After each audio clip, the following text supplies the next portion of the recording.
But all I can say is that the poem kind of ramps up into kind of orgiastic mode, but at the same time it is preparing for a tragic cadence, it's preparing for a tragic conclusion. In McCool, I was looking to take on a bigger horizon. The fact is, I always wanted to tell a sweet story of love. My problem was how to do this in the modern world. I tried to fuse together the romance and the traditional epic of warfare. A couple who've been together since early romance, a couple who met in their teenage days.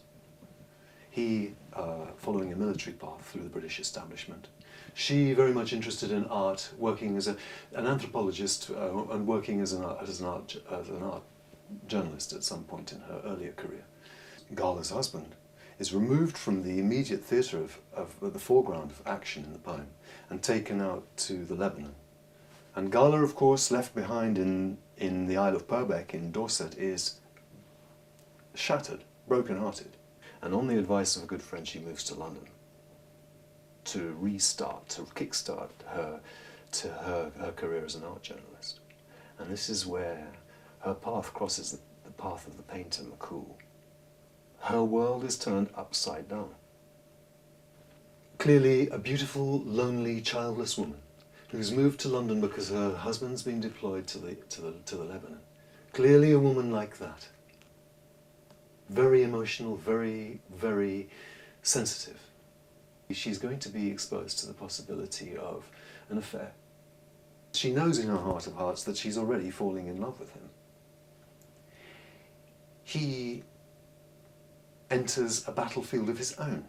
I'm talking about McCool, the painter. He enters an arena of conflict himself, which is a parallel arena of conflict to the arena of conflict in the Lebanon which Galatea's husband has entered.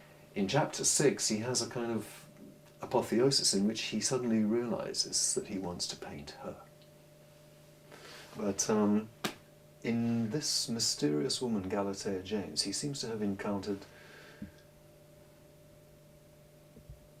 a catalytic beauty which turns his world upside down. It's full of